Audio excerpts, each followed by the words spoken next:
welcome back to the Dicebreaker podcast. This is episode 20, the big 2-0. Either 20 is the number that matters to you, or it's 21 if you're like in the US. I've never, whatever. But this is 20. We can celebrate 21 next week. I am Matt Jarvis, fumbling my way through this intro as usual. I'm the editor-in-chief of Dicebreaker, and this week I'm joined by 3 of the team. I'm joined by Johnny Chiodini, head of video for Dicebreaker. How are you doing, Johnny? I'm fine. I'm in a surprisingly good mood at the minute, which I think is just due to lack of sleep, because it is very, very, very hot in the UK right now, and I am poorly equipped to deal with it. Winter forever. Please save me from this nightmare. You've gone past the point of like exhausted tiredness to just delirious. I'm in the purple zone fully. Winter is coming. Oh, goodness. Bringing back Game of Thrones is Alex Lolies. Hello, Lolies. It's coming back. How are you? I don't think it ever really left. Let's just be real. Winter never left. It seemed to drop into the ocean after that last episode. Oh, everyone just God. stopped talking about it. 10 years of season. Constant discord, and then everyone went, let's just stop talking about this. Yeah. Let's forget this happened. Let's pretend it never happened, exactly. We're all still waiting for him to write that book, aren't we? Well, I am anyway, because the books are really good. Yeah. Yeah, it's me. Hi. I'm here also. And it's... That's it. That's it. All right, rounding out the team is Alex Meehan. Hello, Meehan. How are you? It's me, Alex Meehan. Yeah, I'm alright. I'm sort of on the verge of, like, boiling. Like, I'm in that place where you're sat there waiting for the bubbles to appear. So there are no bubbles at the moment. I'm just riding it out. Matt Jarvis. Sure. I'm like extremely sleep deprived. Like, I keep waking up at exactly 5:10 in the morning. Mm-hmm. And when I woke up this morning at 5:10, I realized it's because I think it's like the point at which our room is the hottest and the stuffiest, and I physically can't breathe, and I have to wake up so I can like make sure to take some breath. Oh god, it's nightmarish in a way. Yeah. Oh goodness. Yeah, this is for people who live in other countries. This is what happens to the UK when it gets vaguely kind of hot. Our houses are not designed for it, and our bodies suffer. My wife yesterday read out a headline to me, and I was sort of only half paying attention. And the headline was like, by the end of the century, the UK could hit 40 degrees regularly. And I didn't catch the century bit, so I was like, what? Say that again. What? Because I was thinking, oh my god, by the end of this year we could be hitting 40 degrees all the time. And then she said century, and I said, oh, thank god I'll be dead. So, sorry really about it, future mood. generations, but That's yeah. really a mood. Oh, thank boy. god I'll be dead. It's just, I was thinking this morning, it's no wonder ancient civilizations came up with like rain gods and would do like dances and or rituals and or rites to try and bring the rains, because just looking at Twitter, everyone has just lost it. Everyone is just like, honestly, they're praying to Twitter for it to rain where they are, because they can see other people tweeting about rain. This is the modern equivalent of that, really. Just tweeting. Anyway, has anyone ever heard of board games? Yeah! Nothing to do with them. Let's talk about the weather some more. Weather podcast now. Of course, we're here to talk about board games and tabletop role-playing games, both those which we have been playing and those which we may be playing in the future. And as usual, I don't know why I'm running through this podcast like it's the first time. As usual, we open this podcast with what we've been playing this week. Let's go with Lolies. Let's go with you first this week. What have you been playing? Not me. I was so not expecting this question. I've been playing Tobago. Which, for those of you listening to the audio version, Loli's just gestured at a copy of Tobago behind her on a shelf. The only board game behind me on a shelf also. It's a game I brought up on a previous podcast that I love it. It's one of my favorite games, but it's kind of hard to get a copy, and also no one seems to ever know it when I mention it to them. But it's really, really good. I got myself a copy, and I've been playing it ever since. So I taught it to my housemate, then I taught it to my boyfriend, and then we all played it together. So we've had a few games, and we've always like gone outside, and it kind of like feels really hot, and it feels like you're in like on an island looking for treasure. It feels very realistic, which is what the game is. You're essentially like, it's kind of odd because you kind of in a way are working together by placing down pieces of a treasure map to narrow down the location of a treasure, but also you wanted to get to the treasure first because you get more spoils. And it's really, really good, and I highly recommend it, but it is hard to get a copy. Lolies, I'm imagining you taking this to the next step and just actively trying to play a real life version of Dicebreaker. Oh mate, I so would. If somebody was to like hide some treasure around London, I'd be all over that. I did see, I think for Catan, because Catan turned 20 this year, I think they I was going to say shaved, but that's not the word you use. They mowed a Catan board into a field somewhere in Germany. Oh, I don't know if that's they cool. played a game of Catan using the board, or if they just did a Oh, load of can you hexes, imagine? but It's pretty cool. Yeah, like sheep. You've got your sheeps. real sheep, got- and they just wander. Yeah, and you've got all like big rocks. And you have to carry the, like when you trade wood, you physically have to pick up like logs of wood and like bring them to the Yeah. other player. Oh yeah, the robber properly beats you up.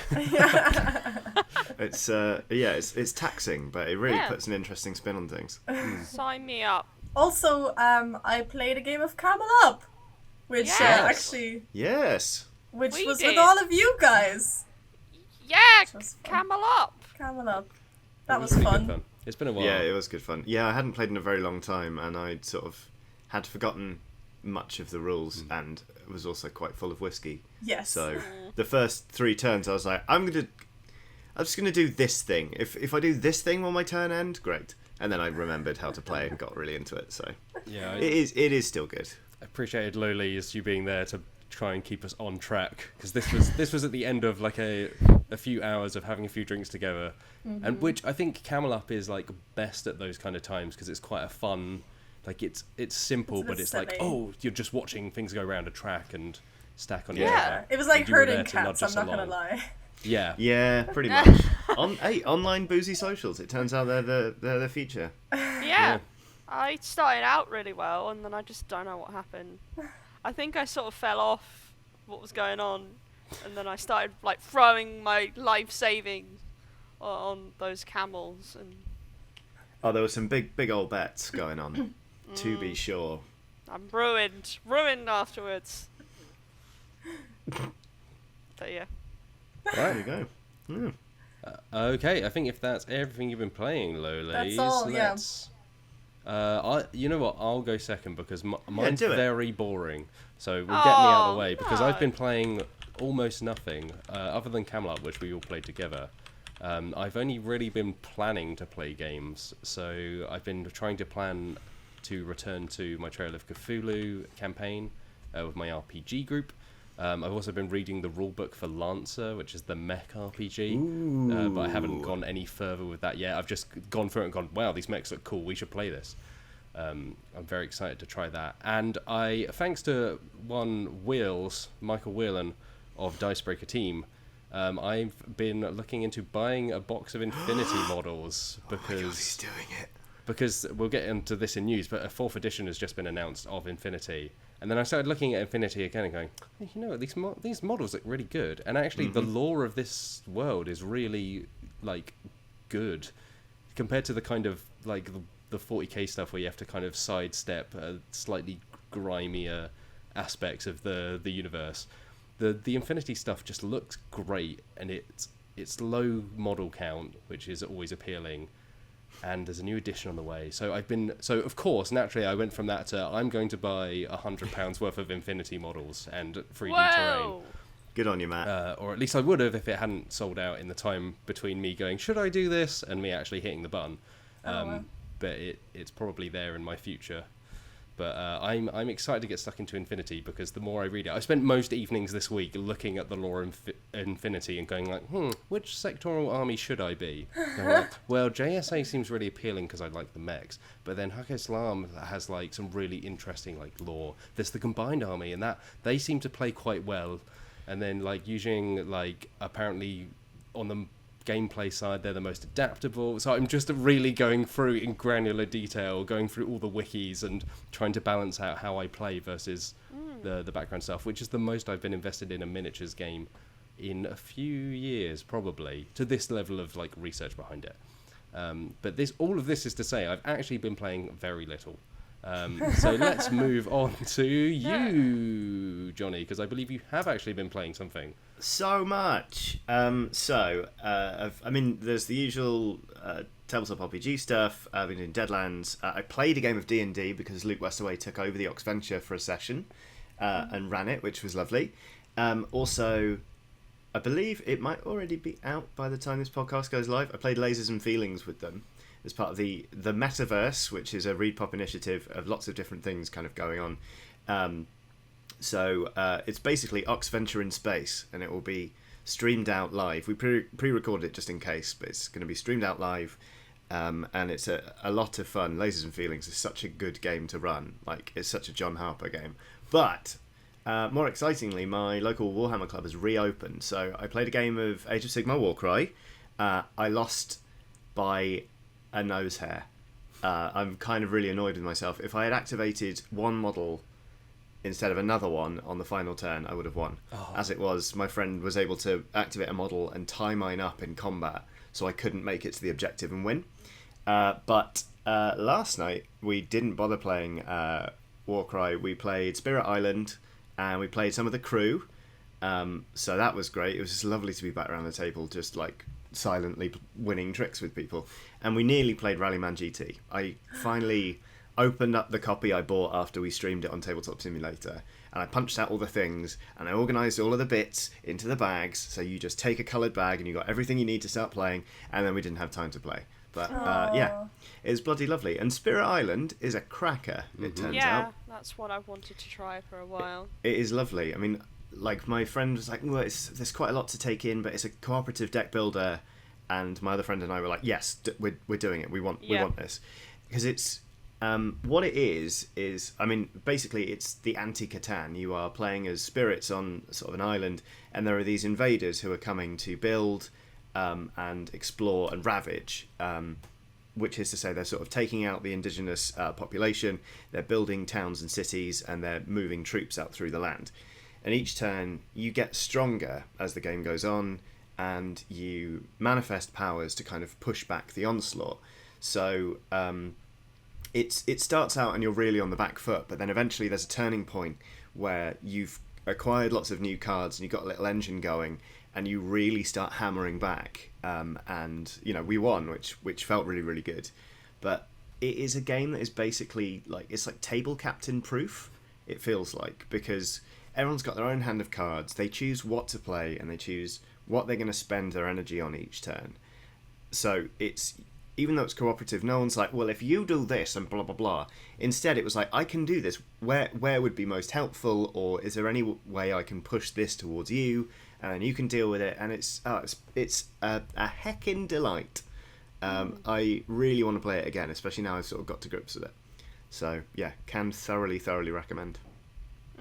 Definitely on my radar. Mm-hmm. I just remembered I've been playing loads of Star Realms also.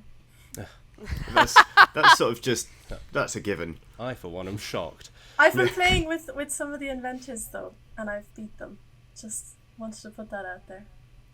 Okay, that is quite impressive. That I did good things. I think but I've also lost a lot of games. Like Magic pros as well, like former Magic. I don't know if they're world champions, but they're definitely like pro level of Magic. I mean, the thing is... Yeah, that's a hell of an achievement. There's two ways you can play the game. You can play it in real time, or you can play like 48-hour turns, and we were playing the 48-hour turns one. I think it does change the game a little bit, because you don't necessarily remember what you were doing or like what the other person was doing. I think so. Like, I think if it was like a real-time game, it might have worked out like completely different. But I still won. I'm taking it. Yeah. I'm taking it. I'm running with it. All right, Meehan, try and follow that with what we've been playing. Have you? Great. Well, I lost the game of Scythe. The game of life or the game of Scythe? No one wins both, in the game really, of life. Isn't it? Like, I'm playing Scythe again. Yay! Yay! Scythe update, I guess. Wow, is that enthusiasm? Yep. I guess. It's that enthusiasm that I was hired for. Last week we played Scythe Online with the usual gang. and I just feel like I don't really know what happened again. Like, I feel like I was doing really well. I was playing as Crimea, and I got like loads of stars, and I had like, all my mechs and everything, and I came last by 1 point. Oof. And the person who beat me had no stars whatsoever. They just were really popular. Whoa. Once again, lack of popularity bites me in the butt. Crimea River. And then the person who won just wiped the floor. Like, there was no chance there. Yeah, that happened.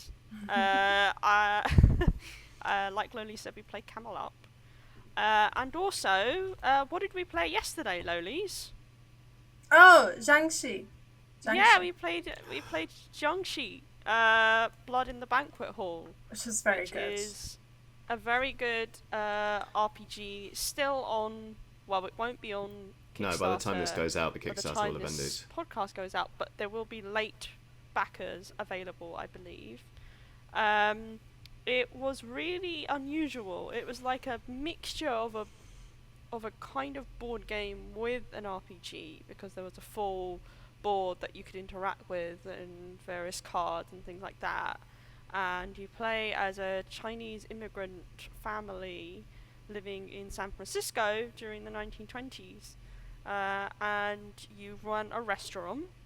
And by day you're kind of dealing with managing the restaurant and, coping with incidents of both institutional and like individual moments of racism and all the kind of different struggles of that period. And then during the night you're having to deal with zhongxi, which are hopping vampires who attempt to drain your life essence or qi.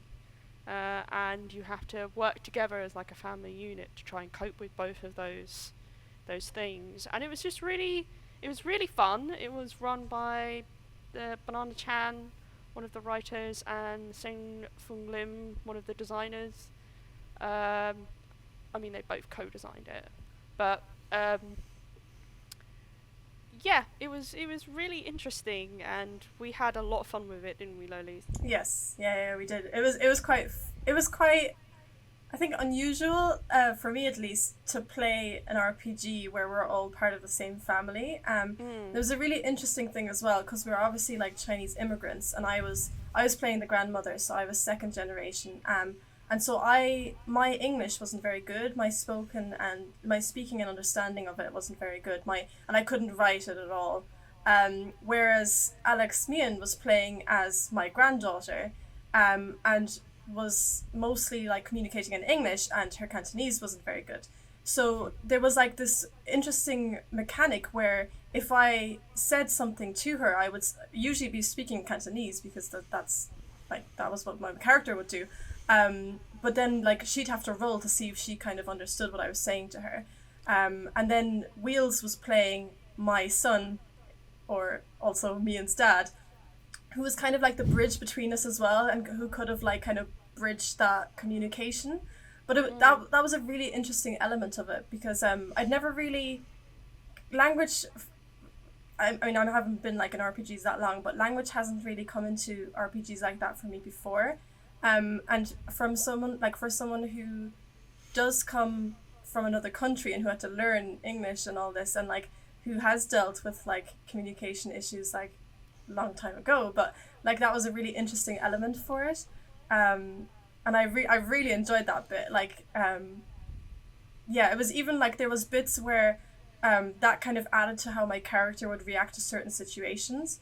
I mean, you'll see in the video yourself, but there was a moment where Meehan's character was kind of in a conflict with with an American person, and they were communicating in English, and I was the only person who was there who could have kind of intervened, but at the same time my English wasn't that good, so I ended up like not stepping in because it didn't seem right. Like, it didn't feel like my character could have like actually helped her in that situation. So it was like quite an interesting thing that I really enjoyed.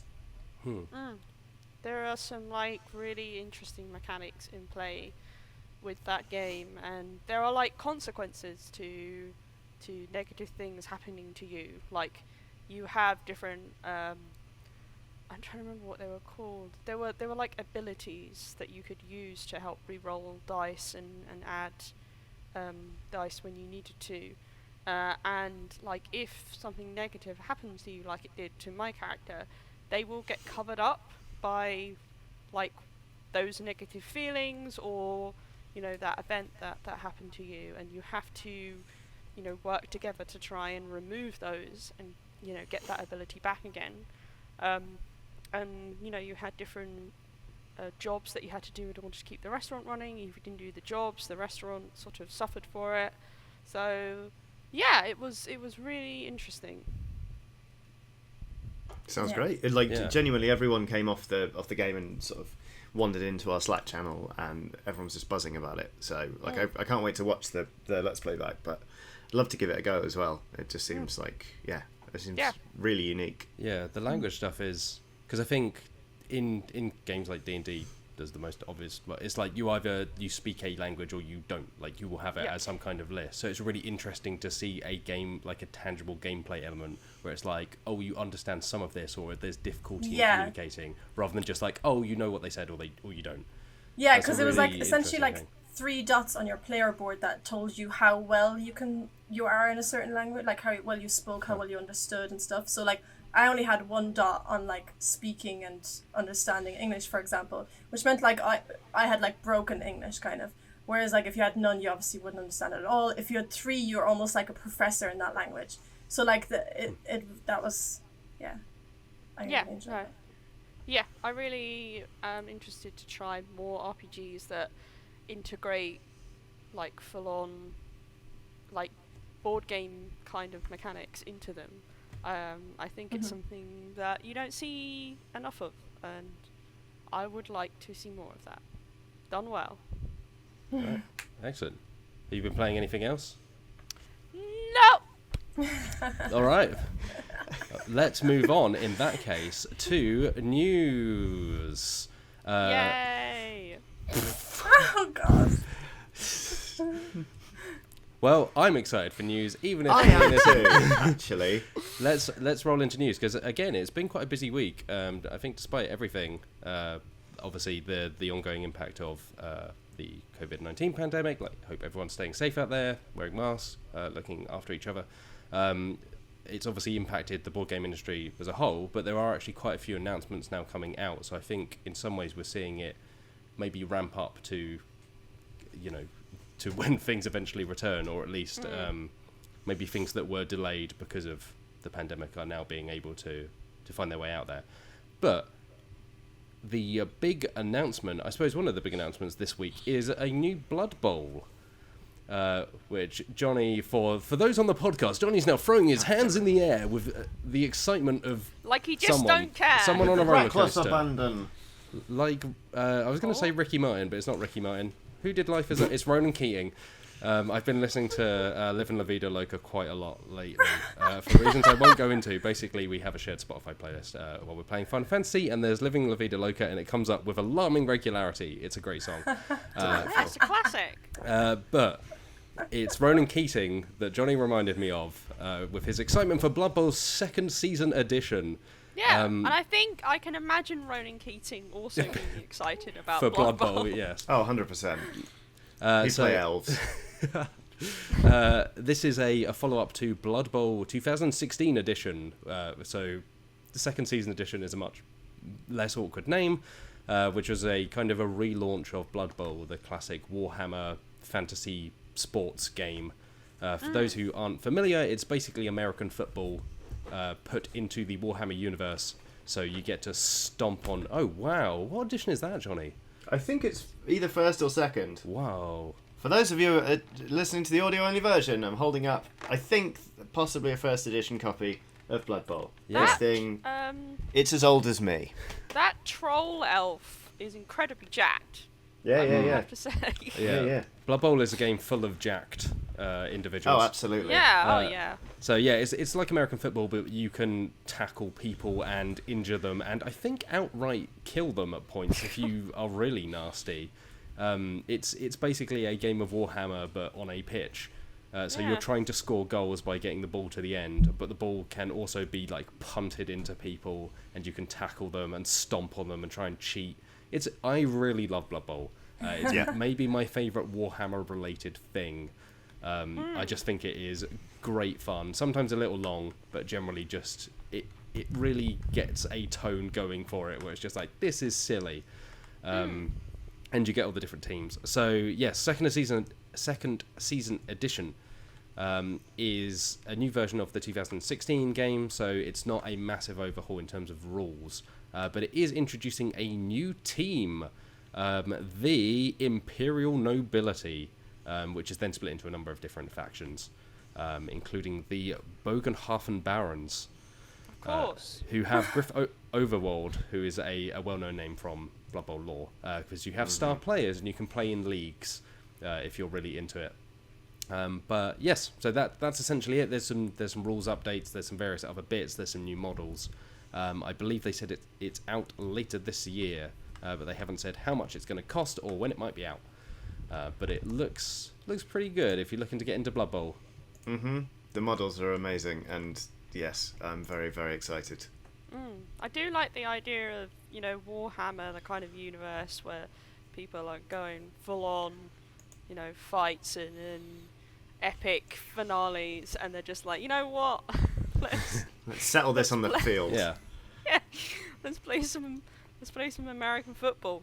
Do you think they have like in the like Warhammer high schools, they've got like people like obviously like the jocks who are really College good league. at Blood Bowl? Yeah. Warhammer High School is an anime I want to watch. They get like scholarships and stuff like that. The Skaven are the kids who you can dare them to eat dirt and they'll just do it. Oh yeah. Like, eat this worm, okay. Not even like, what are you going to give me? They're just like, okay. Yeah. That's just lunch. A remake of Recess, but all the different characters are different Warhammer factions. There's an idea. Hi. TM. Why won't TM. Nurgle just wipe his nose? TM. GM. What else is in the news, Matt? Speaking of fantasy football miniatures games, but now we mean football as in soccer. On slightly less. Sorry. Please. I'm just riffing here. I'm doing what I can. Never give up, Matt. So Guild Ball, which is football as in soccer rather than football as in American football. So it was kind of a spiritual successor or inspired by Blood Bowl.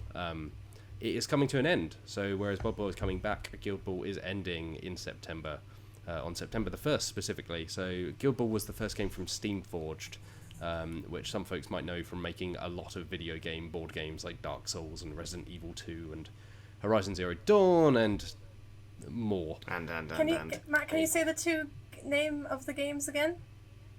Dark Souls and No, Resident Blood Bowl Evil? and Guild Ball? Blood Bowl and Guild Ball? Okay. It's important to note. It's Blood Bowl and Guild Ball. Oh, sorry. Yeah. It's my enunciation. Oh, I was. Yeah, Cool. it's like the Super Bowl for American football. I only say that Guild because of your Ball. accent. They just sound the Guild- same to me. Guild Ball. I don't know. I'm going into Australia and New Zealand. Oh, Blood Bowl and Guild Ball. Guild Ball. All right.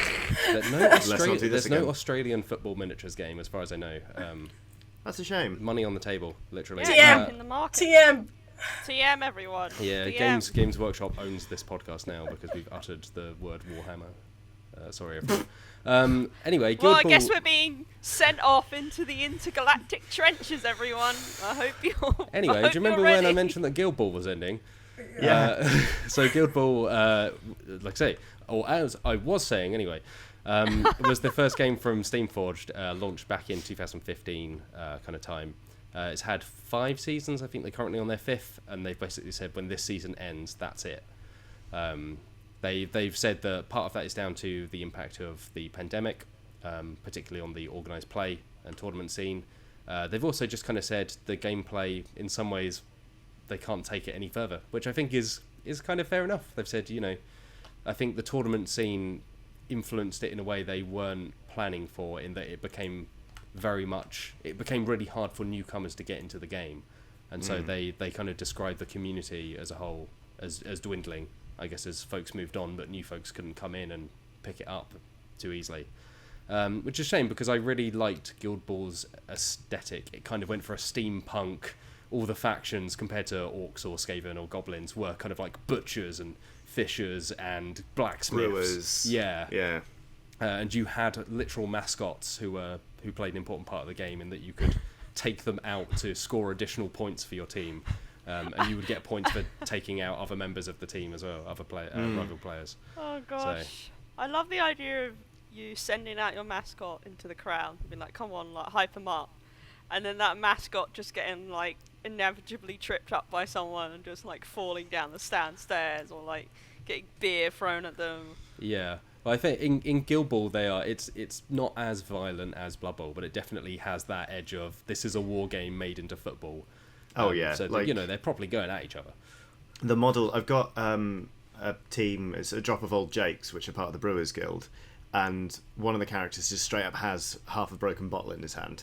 So there's still an edge to it, but yeah, it's not quite so menacing. Yeah, I'm quite sad about this one. Like it totally makes sense, but funnily enough, I'm sort of thinking about getting into Guild Ball, because again, I've got this team that I've been meaning to paint up, and my friend's got a set, and we were gonna give it a go, but I mean, so on not that now. note, they've said that they'll sell what's left, but from then on it will be out of print. They also announced that four minor guilds, so the kind of teams, have essentially been cancelled as a result of this. So they were in development but not finished or anywhere close to release. So they've just said they're gone. They'll wrap up the storyline, but from then on they're going to park it. So they have said it might come back at some point in the future. They said, there's enough room in the story, and there's enough ideas for teams to eventually come back to Guild Ball, but for the time being, it's for the foreseeable future. It's finished. So yeah, that's Guild Ball. So from September the 1st is when they've officially said that they'll be stopping it. So if you want to go and pick up Guild Ball, now is the time probably. So moving on to swinging back to something making a return, is Ashes: Rise of the Phoenixborn. A card game. Has anyone played Ashes? Anyone heard of Ashes? Mm-mm. Heard of it. I think so. Not played it. So it's an expandable card game. So it is released in kind of fixed expansions. There aren't randomized boosters or anything like that. And it was kind of a combination of a card game a la Magic the Gathering with a kind of competitive dice game. So dice were your resources. You spend them to attack each other. That's kind of it. I think it came out in 2016, 2015 is what I've written in the story, so let's go with that. It's really good. It looks amazing. It's designed by Isaac Vega, who co-created Dead of Winter. It's a really good game. I have played it, I think. I recognise it. I think I've played it like way back when it first came out, but I remember nothing about it. You're probably similar to many people, because I think it just didn't get the traction. I think it was generally people who played it really liked it, but people just didn't stick with it, so it kind of dwindled off. And they brought it to an end last spring and kind of said, that's it, it's finished. But Plaid Hat, who are the publishers, they've now, since going independent at the start of this year, they've now said they're bringing Ashes back, and they are bringing it back as a subscription kind of model. So they've teamed up with Team Covenant, who are kind of like a retailer subscription box, like service in some ways for tabletop games. Particularly collectible card games and living card games, things like that. So they're basically offering a subscription package where I think it's $30. I will check this to get it right. So it's $30 per new release is their phrasing, but they've said that a new release will be 2 decks every 3 months. So it's about $10 a month. You'll get 2 decks every 3 months, and they will be new cards, new characters, that kind of thing. And it's launching with a slightly updated version of the core set. It's interesting that presumably they think this is going to work. They've said they're not actually going to produce it until they get, I think, 1,000 subscribers. Yes, 1,000 subscribers, which isn't loads, but for a card game that requires you to stick with it in the long term, it's like a decent number to get going. So it'll be interesting to see whether this works out for them. They have said, so the packs that will come through the subscription will eventually be released widely, or more widely. So you don't have to subscribe, but if you want to get them as they come out and not have to wait a currently undetermined amount of time, you'll have to subscribe. But I guess when it comes to like card games like this, the whole purpose of them is to have a community actually playing it. yeah, So like, I can see why the subscription idea is a good idea, especially with having like, we need this many people to sign up for it, just because not only obviously you need it financed, but also the whole appeal of it is like knowing there are other people actually playing it. yeah. Alright. Yeah, I was going to say, I think the subscription model is quite a nice idea, to be honest. Like, it doesn't seem extortionate. I reckon, you know, like when there were regular releases coming out for Doomtown Reloaded, like that, I was paying that much, sort of on about that timescale, and I was happy to do it. And if they were coming along as part of a delivery mechanism where they just plop onto my doormat, that's great. Like, I think it's a very smart move, and I think it's, in a way, it's probably quite good in terms of getting people to get other people involved. You know, it's just like, here's a sign up link. You know, do you want to play? Just here you go, bong, get a subscription like I've got. It's schmat. So, I don't know if we know this information, but does everyone receive the same packs every month? Yeah, so randomized, it will be or? new releases. So, like I said, they've said two new decks every 3 months. Okay. So the suggestion there is that everyone will get the same 2 packs.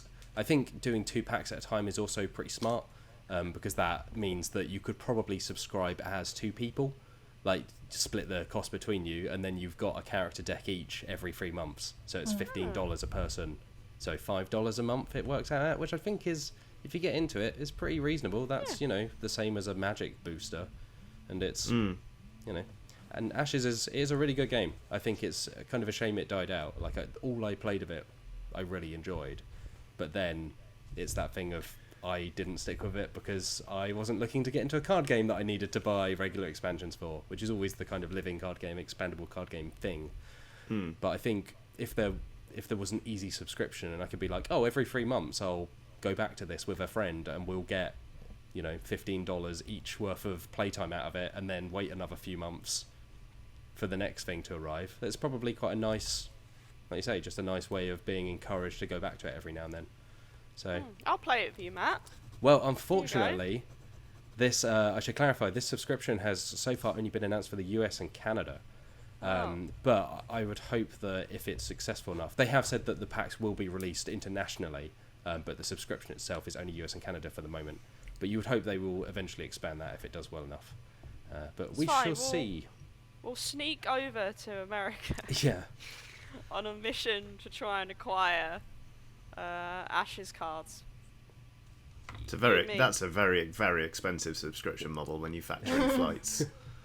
I think It's maybe. It's only £700 in flights every 3 months. Yeah, come on, stealth mission. Gosh. Shall we move on? I can't link this to a stealth mission segue, but Meehan, you wrote this story about a new deck building game based on Dune. Well, sometimes I can be pretty stealthy. Like, particularly when I need to sneak something out of the cupboard that I don't want the other person in the house to know about. I'm going to tell on you.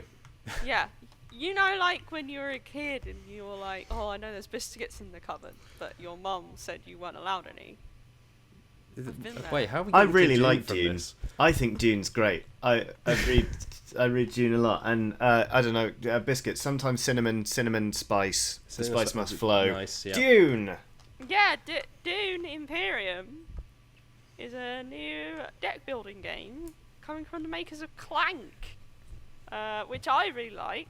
I've spoken about it in the past. And Direwolf worked with Renegade Game Studios to make Clank, but they're working on their own for Dune Imperium.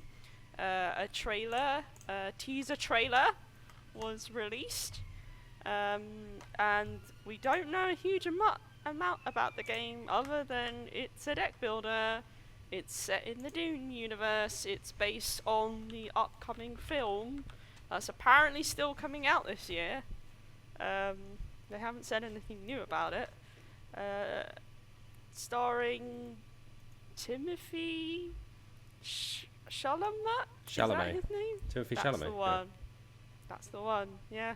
Yeah. That's about it. I like Clank. I'm interested in deck building games. Johnny likes Dune. Very much so. Mm. And I'm not yeah. shy, Hulud, about it.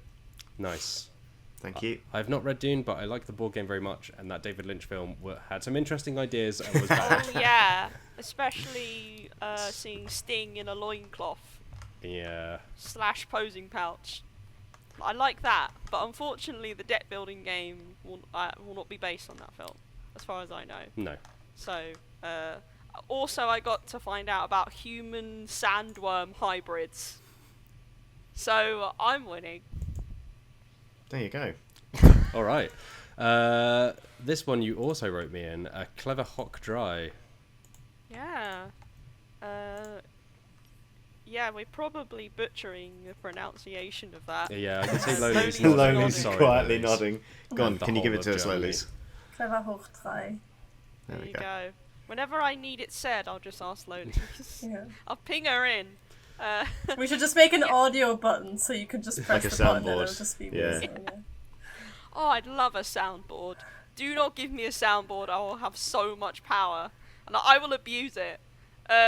Yeah, this is the third game in the Ganshong Clever series. Lolies? That was better. Ganz schön clever. There you go. Of Roll and Writes, made by, help me out here, Matt Jarvis. Wolfgang Vasch. Vash. There you go.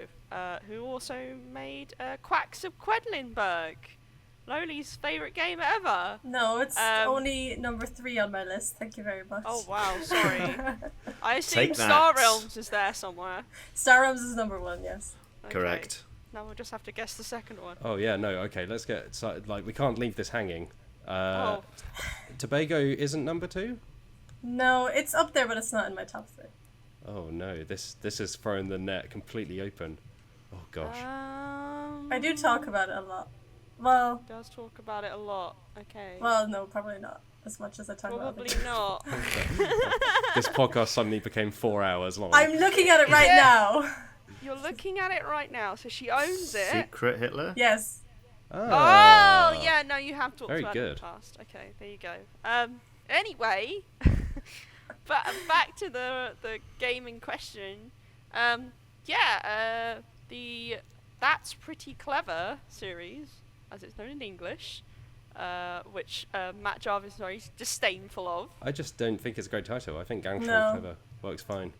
Yeah, it's pretty fun. Like there's nothing amazingly unique about the series. You just roll dice and then you use the numbers on the dice to fill in your sheet, like you would with many roll and writes. And if so, the active player rolls a set of dice. Any dice that are under the one that they have chosen to fill their sheet in, the other players get to use those on their sheets. So it's all about choosing carefully which dice or die you want to use during your turn. This is the third one in the series. It does not have a release date yet. It's still pretty rumor sort of. I think it's later this year, but it's not been officially announced. It was just listed on Board Game Geek. But yeah, that's about it really. For anyone who's wondering what that translation of Clever hoch 3 is, it's clever times 3. So they're really also not a sticking great with name. that. Yeah, because the middle one Yeah. was Doppelt so clever, which is Yeah. doubly clever, or Twice as clever, I yeah. think Yeah. it was. They I just- like. Johnny's I've played. I played the first one. It was fun. I've not played the second one, but Matt Jarvis is a fan of roll and write, Yeah, so you I not? believe Lolies is too. I love like Roll I, and Writes, yeah. Yes. do you prefer Doppelt to Gange? I don't think I've played. I think I might have played Ganshun at one point, but I haven't played much of any of them, so I'm Oh. not sure. I would, knowing your love for Quinto, or or roll and write in general, I think it would be up your street. Yeah, Doppel yeah. is like another step up in difficulty. Like Gangs, I got big into on the mobile app and just found myself every night trying to get a higher score. And then I was there's a competing mobile against my app. wife, and we would just be sat playing Gangs to try and beat each other's high scores. Because it's just all about combos, basically. It's like, I can fill in this square, and that lets me fill in that square, and that gives me another die, and that lets me fill in that square. And you're just... Oh, yeah, I'm pretty sure I've played it. Wait, what's the difference with the doubled as one? Doppel it's very similar. Gosh, I'm trying to remember now. They add a die. I think they add a silver die that you can then use at other points. But it's kind of the same game. It's just that the coloured sections of the score sheet do slightly different things and require different things. Is that You the have one where some of get them some go points. up and then another row goes down in numbers? Yes. Am I thinking Yeah, right? that's Doppel, I think. Yeah. Oh, okay, so I have I played it. I think the big new thing for this third game is there'll be new categories to score in, including being able to use several dice at the same time, Huh. which is interesting. Yeah. So there you go. I will play it. I really like those games. They are good. There's an endorsement Same. from Matt Yeah. Jarvis. If you I haven't will played play it. Gans, I would pick up a copy or pick it up on your phone because it's a really good one-player game. Yeah, I've played Roland most Wright of it does. by myself. Roland Wright does some very good games. Like, he's definitely one of the top game designers out there. The sizzling Roland Wright joke.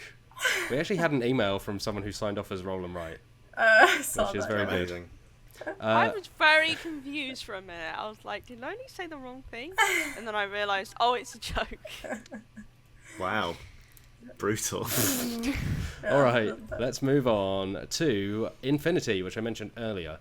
So I've kind of already said this, but the short of it is that Infinity, the sci-fi miniatures game, which is maybe better than Warhammer 40k, is getting a 4th edition. Oh, Called you are going to get some N4. enemies. I know. 40k... eh. Heresy, etc. It's Aha. heresy. I mean, I I've really like offended the 40k, Emperor. but yeah. But Infinity's good. Yeah, Infinity has like a really good look to it. It's away from the kind of grimdark sci-fi stuff of 40k. It's very kind of clean. It's kind of influenced by manga and anime. So it has that kind of look to it. There are mechs, and like I said earlier, it has some really interesting lore things. I don't know loads about it. Wheels is the Office Infinity fan who has now sucked me into this world at a high cost I'm willing to pay. But N4, which is the 4th edition, which is out. Let me find this. It's coming September 30th is when it's coming out. It's, as it sounds like, it's a kind of update to the main core rules. I think the last big update was 2014, and they kind of have put out smaller improvements and updates since then. But it's basically, general kind of improvements to troop abilities, upgrades, just tidying things up. They are introducing some new sectorials, which are kind of the sub-factions of the main factions in the game. So there's Cosmoflot and White Company and Star Marder. So Star Marder is the first sectoral army for O12, which got introduced last year. I will say, as if I know loads about this, I know what I've read on a wiki. But it seems to be going down well. People seem interested in it. They've been doing some interesting stuff in the Infinityverse. Johnny is still snickering to himself. Star Marder's just very Star funny. Marder. It's yeah. It sounds like an ice cream sundae on a kid's menu. He's getting the Star Marder! It does Sprinkles and sparklers. Yeah, it sounds like a faction out of like Spaceballs or something. It's yeah, it's an odd one, but they look cool. The models for Star Marder. So I mean, all the models look cool in this game. They have also said that, well, so this is kind of like following on from Code 1, which I believe we have a video of on the channel. We do. It's embedded in your news story. It's Dean and Wheels doing a socially distanced playthrough Yeah. of Code 1. Indeed. So they boiled down the rules a bit and made it much more beginner friendly. So it'd be interesting to know whether N4 kind of takes that line a bit more. I don't think Infinity is super complex as a game. But No, it's obviously pretty good to pick it's up. it's still a miniatures game, so there's still a bit of kind of grokking to get through. But I think they've just generally kind of said it will revise the rules, it will have new lore elements. They're putting out like a slipcase set, which has 2 books in it. But I don't think they've really detailed what the 2 books are, whether one is like lore and one is rules. Because they put out graphic novels. They're very, very big into the universe of Infinity. There's a tabletop role-playing game. There is, yeah. So they've really kind of blown it out. And like I said, there's some really cool aspects of that universe to the point where I'm just looking at it going like, maybe I should get into this. It does seem good. I know what faction I want to play as in the tabletop role-playing game. Starmarder. I don't know if Starmarder are in the tabletop role-playing game. Well, they 'cause should they're a be. brand new faction. They should be, Matt Jarvis. But they also put out a speaking of sports miniatures games, which have popped up a lot on this podcast. They put out one called I can never pronounce it. It's like Aristia, which was like Dreadball Not style STARSKETBALL, sci-fi no. football. STARSKETBALL is great. Oh my goodness, Lolies. Oh, that got me good. Yeah, that's They should have called it that. That's my favorite. That's literally my favorite thing is combined as well. I like basketball. I like space. So. imagine playing that. You just bounce the ball once and watch it float. Lolies, have you ever The heard buzzer of, beaters take years to resolve. you you ever had to heard throw of it, didn't you? of a film called Space Jam? Like, Yeah, and I love it. It's my fave. just considering those 2 things that you really love. Space Jam. Lolies is dancing, by the way. God. Oh no. I love Space Jam. It's also got cartoon characters. It's the best thing ever. Yeah, I can see a lot of your kind of like Venn diagrams overlapping here in Space Jam. But yeah, that's the long and short of it. There's a new Infinity coming. It's not Space Jam, but it does have Starmarder, and that's quite a good name. The final news story for this week, before we move on to emails. Alex, Meehan, you wrote this story about He-Man and the Masters of the Universe. I did. He-Man. You always sound surprised by your own news. Like, ugh. Yeah. Oh well, god, a I've headline. said this before. My brain is like a file cabinet that I have to occasionally like take out some of the contents of and burn it, so that I don't To stop like the government. lose. No, so I don't lose myself in all the information that I have to carry in it. I prefer the government line. Well, yeah. I There's wonder what your secrets in there. activation phrase is. Goblin. Yes, when I was a baby, there was information planted in my brain that must never ever be released. No, the He-Man role-playing game called Legends Legends of Grayskull? of Grayskull, Masters of the Universe tabletop role-playing game. Which is Gotta a bit get of a that SEO. mouthful. Yeah. Is that also wanna like be- their handle on Twitter? That whole If you could just at us at Legends of Grayskull, Legends of Masters of the Grayskull, Masters of the Universe tabletop. and then you've got 10 characters at the end to actually put your message in. I want to be factually correct for the listeners and the watchers. Yeah, it is the first official He-Man role-playing game. Matt Jarvis is raising his eyebrows. No, I'm not raising any eyebrows. I have no idea. I imagine there's been fan version where people can make characters based on various He-Man and She-Ra related media. So I believe it's probably going to focus more on the classic 1980s kind of stuff, rather than like the more recent She-Ra animated series, which I've heard is very good. And I keep getting bullied by my flatmate to watch. I've yeah, also heard and this. Yes, and it's sort of part of this big reboot that they're having of He-Man. So there's going to be a board game called Masters of the Universe, and there's going to be a new Netflix series and a film. But you can kind of make characters based on some of the people in the series, but also you can apparently just make loads of other characters that haven't been kind of included yet. And you can increase your abilities, which increases your die, what kind of die you roll, and you can get like legendary weapons, such as the Sword of Power and the Sword of Protection. Yeah, and I believe the power that you get to improve your abilities is called He Force, which made me chuckle a little bit.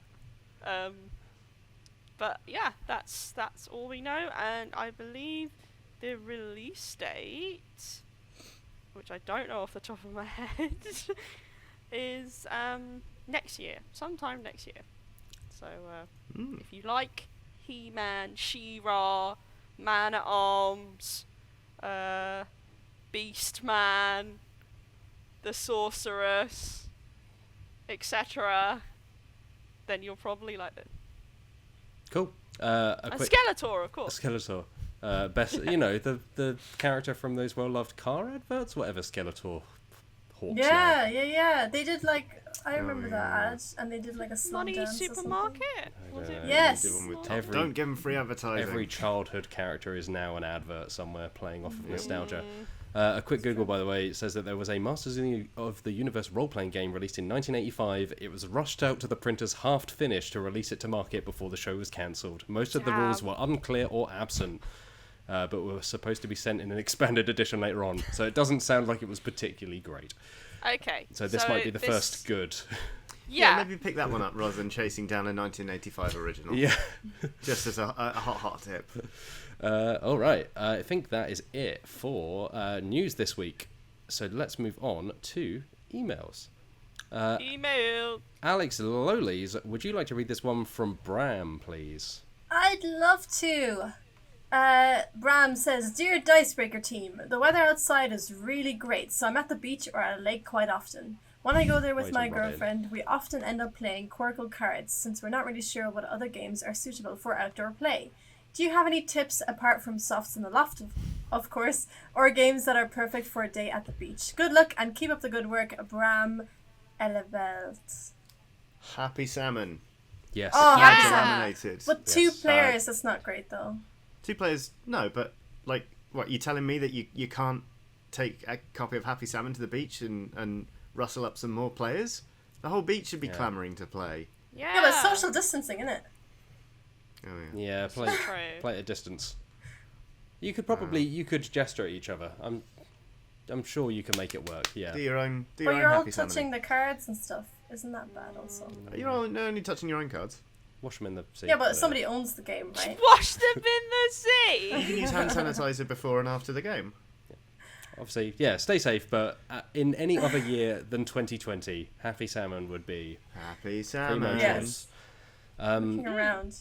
What else is good for the beach? I think there is a waterproof version of Dobble. Dobble is a perfectly alright game. Like if you're playing with younger players particularly. I mean, it's spot the difference. There are a few versions in there. It's not going to blow anyone Lolies. away, but it's waterproof at least. Lolies was making faces, by the way, for the listeners. I don't like double. Another one is Hive, which is 2-player. Hive, because it has the really Yeah. nice acrylic pieces. It's just something you can plonk down into some sand somewhere. It's an amazing game. I've played a lot of Into the Hive. sand. Yeah. My God, and it comes in like a little zip bag, kind of like a bunch of actual beach toys do. That's a great one. Take some marbles and build a marble run out of a sand castle, and then race your marbles. It's technically a tabletop game. Fun things to do at the beach. You could always play like Junker, but like Extreme Edition. Extreme, yeah, in the sand. With like Well, Flotsam yeah. and Jetsam. Like, well, because like a lot of the challenges are trying to balance stuff on top of one another, and like you could use the sand as like, oh, this is even more tricky. So Quinto! there you go. Any roll Yes. and write, pretty much. Well, not any roll Yeah, and write, roll but a and lot of writes. roll and writes will work. Yeah, you Just could. stuff with mostly plastic things, like Azul maybe, but then imagine getting sand in the boards, bag. yeah. Yeah, and the board. and Roll and writes you could laminate as well, because Yeah. you could then just take one sheet. And another one that I really like is Shobu, which is another kind of abstract strategy game, and that is so simple that you could probably play it without buying the game.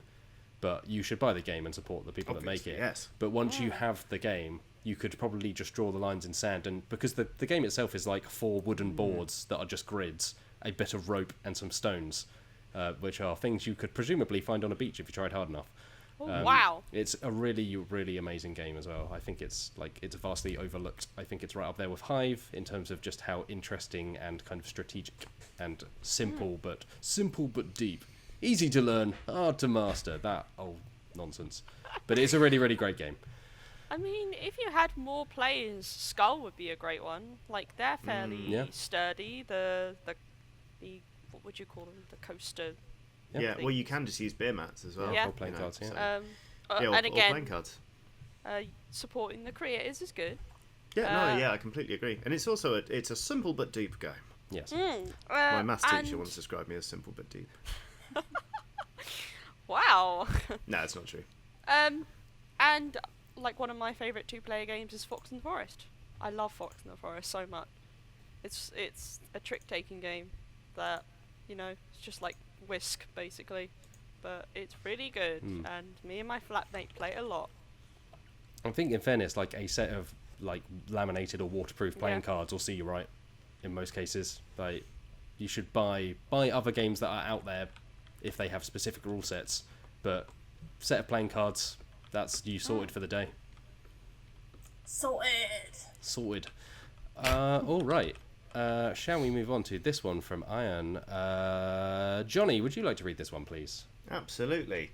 Hi, Dicebreaker. As someone who is socially awkward and anxious, I generally lean towards solo board games. Arkham Horror TCG and One Deck Dungeon were the first games I ever bought. Brackets, your solo games recommendation video was such validation. And they are my favourite games ever. I also enjoy Scythe's solo mode with the Automa opponent. So my question for the podcast, should it ever get picked up amongst the tangents, that's a brutal but fair read, what are your thoughts on solo board games? Brackets, not solo TTRPGs. Keep that nonsense to yourself. You've been warned. What's your favourite solo board game? When would you choose to play one over playing a video game? Thanks for all you do, Ian Pandit. I really, really like Set a Watch in solo, because it plays exactly the same as it does with more players. I mean, any co-op game you can play as a solo game, really. You just, if you're willing to get creative with hands and that sort of thing. But yeah, Set a Watch is just really meditative, but it still makes you think. Like, I remember when I reviewed Parks, I played the solo game, and that was lovely, and I was like, having a nice bimble along. But it felt like playing solitaire. It was a bit like, I would do this to kill time, but I wouldn't necessarily be like, I really fancy a solo game of Parks. Set a Watch, on the other hand, like, delicious. Num num num. Really, really like it. In fact, if there's one thing I really regret about my last day in the office before we all went home due to coronavirus, it was not to lift the copy of Set a Watch. I miss it. The minute we get back in the office, I'm having it. Yeah. You're all warned. Oh, wow. Yeah, that's right. So Set a Watch is my favourite, and I like solo board games. They are nice.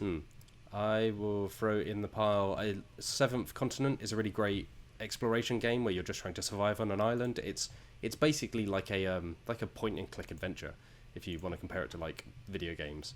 But it has loads and loads and loads of cards, and you're basically trying to lift a curse off your character by exploring different squares of the island. But there are some really interesting puzzles in there. I think it's a really great game. This War of Mine is a direct video game adaptation, but I think it works really well as a board game.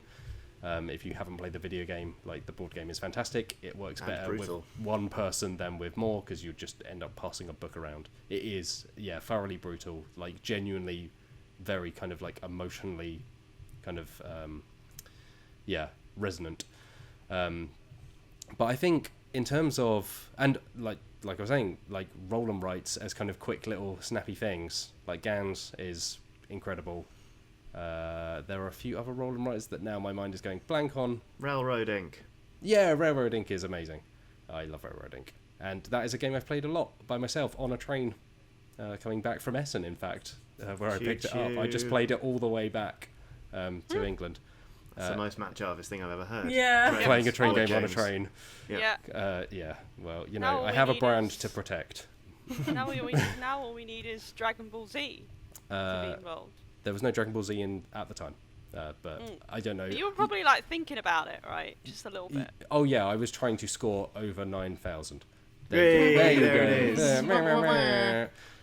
I think in terms of playing instead of a video game, it's just like it's the experience you're after. Like, sometimes you feel like sitting down at a table and kind of puzzling over something physical, moving cards with your hands, rather than kind of sitting in front of a screen and stuff like that. It's just, and some of those experiences are only board games. You kind of get some aspects of board games that you don't get in video games because, it's just a different kind of experience. So I think, like Sherlock Holmes Consulting Detective. yes, That's a good one. Yes, that is a fantastic. Yeah, I game. think I'll jump on the old roll and write train, as it were. I think that's. Tell me more about this train. That's usually my go-to when I've got no one to play with. I'll usually just pick up one of my roll and writes and have a go at those. I do have other games that play solo, and I've never ever tried them in a solo mode. I don't know. I guess I can't be arsed learning the rules for the solo mode, or I don't know why, but I guess roll and writes for me are just like something easy I can pick up and like play alone for, might take me like 15 minutes, and then if I want to keep playing I can play another game. I think for me board games is more of a like social thing, I guess. And then when it comes to video games, I obviously, like, famously, I don't play that many video games, but even video games I find for me are often like more of a social thing. Like, I do prefer playing video games with people, or at least like chatting to people whilst I play type thing. I don't know, I think the only video game I suppose I play by myself is like Sims or something, so and then I don't really play that by myself because I just fall into a hole and I can spend hours in there, and I just don't have the time in my life to be spending my time living a fake life as much as I love it. So yeah, I tend to pick up board games before I pick up video games when it comes to anything solo. I don't actually play a lot of solo board games because my initiation into playing board games is very much through other people's collections. So like I would play board games with other people, and then when I started forming my own collection, it was pretty much just based around what did other people not have, so then I could fill in the gaps, so that when we came together to play board game, I'd be able to be like, oh, we can play this now. I think I have played a board game called Forests of Fate, which has a solo mode, which is just a very simple choose your own adventure card game. I really like choose your own adventure board game. They're like nothing special, and like that they can be kind of rubbish sometimes, but I just think there's something about them that I find kind of quaint, and I just like telling a story, and I think Forest of Fate does it quite well. It's got a little companion app that you enter in, like, oh, what choice do you want to make, and you enter in the number and it tells you, oh, this is what happened, and it's very straightforward, but I kind of think it's cute. And as for like solo board games versus video games, I'm probably more of a video game person. Like, I don't actually play a lot of multiplayer video games. I tend to stick to solo for the most part. There's only like one or two kind of multiplayer video games that I will play on the regular. I guess like Slay the Spire is like on the border between like video game and board game. I believe you've played it, Matt Jarvis? I have not. I've been meaning to play it for a while because I hear Okay. amazing things. I like deck builders, but It's a really good game. It's like a deck building video game that is solo, and you have to make your way through this tower by going up against AI enemies with your deck and their deck, and it's very much just a deck building game with like the flourishes of a video game, meaning cool graphics and like atmosphere and stuff like that. So I guess that's the closest thing. yeah. Cool. I will give a quick shout out here for Dan Jolin, who is a big proponent of solo board games, has written a very lovely list for Dicebreaker.com on some of the best solo games you can play and he really knows his stuff. He's picked out some of the bigger stuff, so like Mage Knight and Spirit Island, I think, has a solo mode, as well as well, That yeah. was Mage Knight, by the way. Block out your calendar for Mage Knight. But also some of the smaller kind of indie stuff out there. So Black Sonata, I think, is one, and there's one about like Shakespearean themed that now I can't think of. But it's really great lesson. You should check it out. But let's move on to this question from Ronnie. Alex Meehan, would you like to read it from Ronnie? Yes, I would. Ronnie says, hello, lovely people of Dicebreaker. Hope you are all well. I have a question for those of you who GM games. As the most experienced out of all my friends, I end up GMing all the games we play. Most of the time I really enjoy it, but I found it starting to feel more like a chore rather than a hobby. So the question is, how do you prevent this from happening? Or how do you get out the slump once you're in it? I don't want to tell my friends that I'm not enjoying it because I don't want to stop enjoying the game, but equally I want it to be fun for me too. Thanks a lot, stay awesome, Ronnie. You gotta tell them, Ronnie. I mean, you don't have to tell them I'm not enjoying this, but tell them that you would really enjoy getting the chance to be a player for once. I think that's okay. Like, I've done it before. It's been like, hey, does anyone want to sort of run one? I'd really love a bit of a break, because burnout is, a real thing in TTRPGs, and you don't want to do it. So, just take a breather. You can even say, like, can we just take a couple of weeks off while I recharge my batteries? The important thing about TTRPGs is that everyone is having fun, and that includes you. So, while it can feel like you're doing a lot of work, it shouldn't. So, tell them. Yeah. Mm. I mean, I'm not a GM, but I agree that you should definitely communicate with your players. Because at the end of the day, I think, like, they want, as much as they're enjoying it, I'm sure they want you to enjoy it as well.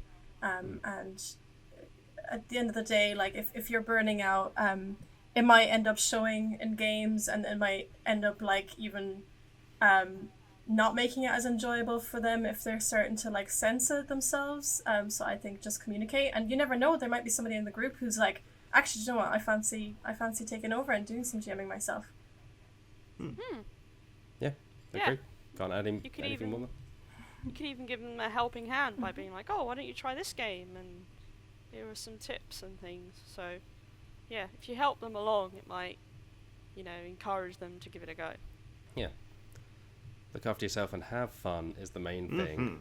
Mm-hmm. I'll read this one from Lucas Ferguson, who says, with Virtually Expo coming up next weekend, so that's August 21st to 23rd, do you think the virtual board gaming trend will continue in the year 1 AC after COVID, or will physical board games surge back again? How drastically will this enforced digitalization impact the future of tabletop production/creation? So Virtually Expo, for a little bit of context, is the kind of replacement digital event for UK Games Expo, which normally takes place here in the UK at like the end of May, beginning of June, but it was delayed because of the pandemic, and then it was turned into a digital event because of the pandemic. So it's, as it sounds, it's a digital event. It's being held through a web browser. I believe it's kind of just a collection of various things, so like panels and like events, all run through an online portal rather than obviously in person. But it's a trend we're obviously seeing a lot. Origins was online. Gen Con was online. We were part of Gen Con. If you missed that, you can go and see the video team playing Codenames with ProZD. But yeah, Gen Con was online. Essen Spiel is now Spiel.digital, which is a name that sounds straight out of an like 80s sci-fi film. But it's an interesting trend. And of course, for context and for clarity, our own ReadPop, which owns Dicebreaker, is running PAX Online and EGX Digital in September, which we will also be a part of, as well as the Metaverse this weekend. So yeah, it's obviously a trend across the event space as people can't get together in person. But I think it's interesting around board games because they're such a physical medium. It's been interesting so far. I think there have been some really good opportunities. I think the nice thing about digital events is that they are very accessible. So for people that can't afford or can't, for any reason, come to a physical show, or perhaps don't like being in a room with lots of people, or whatever reason you may have for not attending a physical event in person, I think digital events are really nice in that they do kind of throw open the doors to everyone. You don't have to attend at a certain time because you could always catch up afterwards. You can, you know, you can just pick out the bits you want. You don't have to worry about the cost or the travel or being around people or whatever it may be. So I think on those sides, it's been really nice to see that.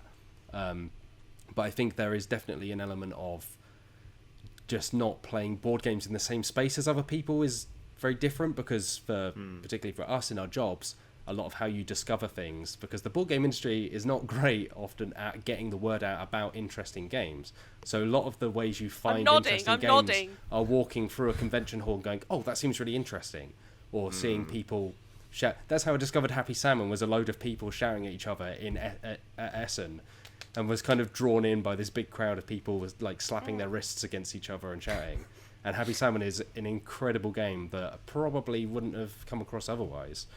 Yeah. So I think there's a like discoverability at virtual conventions is a lot harder. I think that's what we kind of try to do, is bridge that gap in some ways. But I think for most people, it's really hard to discover games like that, particularly smaller games. So that's where that stuff is a lot harder. I think there's definitely a space for online conventions the way they're kind of doing them now. I don't think they'll replace what's going on, like the more like physical events, because of like a lot of the kind of things that Matt was saying, like discoverability for smaller publishers. Like those events are really important to like put themselves in front of people and as many people as they can. I know for myself, like as soon as COVID's over, I'm running down the street to my closest board game cafe and I'm just going to play board games with people in the same room because I miss it so much. For me, it's like, it's there's a whole like just nice feeling to be around people and eat snacks and move pieces and just like, and there's like games where I love to watch people and like try and read them as we play, which I think is some of that gets lost. Even if you can see each other on video, it gets lost. So I don't think the digital events will take over, but I do think this whole situation might create a space for them, maybe alongside more physical events, because of a lot of the reasons that Matt was saying, because there's lots of people who can't make physical events for whatever reason, and hopefully this will kind of open eyes for event organizers and publishers and whoever else it needs to open the eyes for, to maybe create either that space alongside the physical event or create like a separate space like that to happen sometime in the year. But yeah, I really don't think I don't think it'll replace, because especially in board games, like the physical events are just Well, I mean, I think obviously people are going to, surge back to physical board games, because, I was playing around the same table with some friends last night and it was glorious. It was, it's unbeatable. However, I do think that we're going to see, in terms of consumer habits, I think people are going to be a lot more willing to try things over the internet and do digital stuff.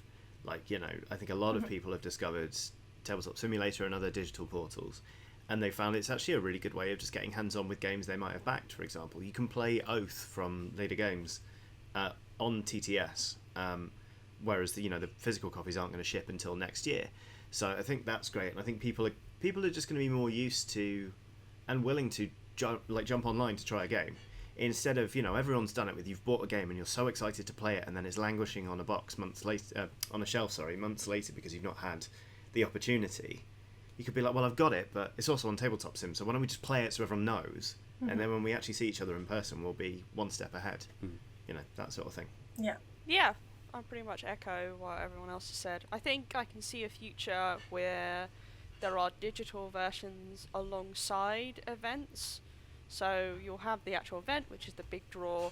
Like unfortunately, the only proper board game event I've ever been to is UK Games Expo, and that was like last year. And obviously getting this job, I was really looking forward to being able to experience some other board game events, and that didn't happen. But remembering what that experience was like, it is just really wonderful. I mean, that's where I found Detective Club, which was my favourite game of that year. Like, experiencing that with other people, seeing like everyone else sat around you, also experiencing a board game for the first time, knowing how bad publishers can be with telling people about their board games. I think the digital events could give them more of a incentive to also put the word out there about their board game online as well. And I think providing the online demos is a really fantastic idea. I like the fact that Leader Games did it with Fort as well, which is also on Tabletop Simulator. Because, you know, even without the pandemic, some of us struggle to, like, I know I can struggle to find people to play board games with sometimes, because a lot of my friends who do it don't live near me. Yeah. They live on another part of the country, which means that if we want to play board games together, we have to arrange, you know, a specific date to do it, particularly really big ones. So being, you know, doing that more online, like with Scythe, for example, as much as I'm incredibly excited to play the physical version of Scythe, you know, it's been a real godsend at the moment. So I think they just need to live in harmony. I think they can benefit one another. Like, you can never truly replace that experience, but also you can provide an alternative. Yeah, for sure. I think with that, we will bring this podcast to a close for this week. But before we say goodbye, let's look ahead to what's coming up on Dicebreaker.com and YouTube.com/Dicebreaker. Johnny, would you like to start with the YouTube side? Nothing would give me greater pleasure, Matt Jarvis. We see we're starting our final episode run of this season of Dungeon Breaker. It'll be up tomorrow with things are getting hellish and lots of people are very, very hurt, and that should be very interesting. At 3 o'clock, and I imagine some of us will be there in the chat. Yeah, 3 o'clock, Saturday the 15th of August. And then on Sunday we've got a review of Sherlock Holmes Consulting Detective Baker Street Irregulars, which is coming from Wheels. And then next week, more Dungeon Breaker. We're showing off some more Blades in the Dark because, goodness me, we like it a lot. And we'll be doing some more painting and generally bringing you a good time on youtube.com/Dicebreaker. The channel you a you're good already time. watching/listening to. And it's worth saying that if folks want to catch some of the Blade stuff, it's part of the metaverse this weekend, although only the very start. So the Reed Pop metaverse, which, again, disclaimer, like Reed Pop is the company that owns Dicebreaker. The metaverse is kind of like an online event taking place that's bringing together like gaming and comics and films and stuff like that. And we are part of it on Sunday, but only the start of our Blades in the Dark run. But if you'd like to check it out as soon as it's available, you can catch it on Sunday at, I'm just finding the time, I should have prepped this ahead of time, Sunday August 16th at 4:45 British Standard Time or 11:45 AM Eastern Time. So you'll be able to catch kind of the first opener then, and then after that it will continue on our YouTube channel. It is worth it just for Matt's character alone. Oh, mate. That session it was is no really, exaggeration to say no one's ready. You're not ready. And No. this was before the heat started to boil my brain. Indeed.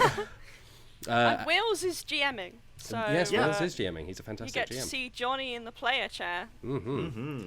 And as you mentioned earlier, Johnny, Oxventure are also part of Metaverse tomorrow or today by the time everyone's listening to this. Today, by the time this comes out, Oxventure in space. Yes. It gets weird.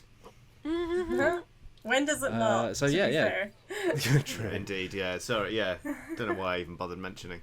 So you can check both of those things out as part of the Metaverse. And then on Dicebreaker.com, we currently have up... Oh gosh, my brain... So we have a list of the best worker placement games from Sam Nelson, who did a fantastic job with that. We had an interview with the creators of Dice Throne, which seems like a very cool dice chucking game and is being made into like a dungeon crawler. They've done multiple seasons. We have some other bits and bobs coming up that at the moment I can't even remember what's coming up. I can't open the schedule. I haven't prepped for this at all. But Just visit the site every day. Yeah. Because there's new stuff on there every day. there's there's literally news, the newest of new. That's why they call it news. And also, if you follow us on Twitter, you'll get notifications about all these things, right? Yeah. Exactly. Correct. Yeah, but we'll have features, interviews, the usual stuff you'd expect from the website coming up very shortly. We will have some news about what we are doing at PAX Online and EGX Digital in September. So that's about a month from now. That's from September 12th to 20th, which is a big old 9-day event combining PAX and EGX together. And we will be popping up across the shows. Oh, yeah. Multiple shows combined Pop into it. one. Pop in it. There'll be some... There's some fun stuff planned for that, which Like we'll have some pop-up news on very pirate. soon.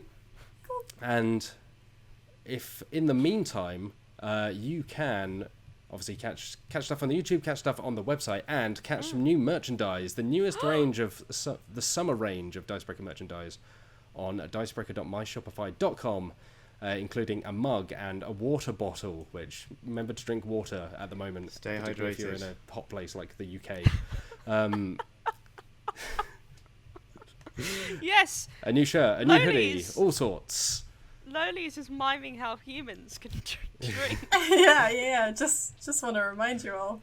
And as a little sneak preview, we may have some very special stuff coming up for EGX and PAX in the way of merchandise. So keep your eyes out for that, Such a which will have news on it very tease. soon.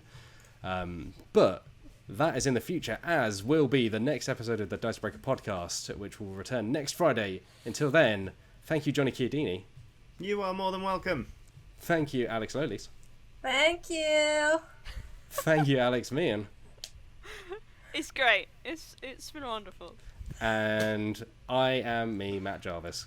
Thank you all for listening. Until we catch you again, have a lovely day. Bye. Bye. So long.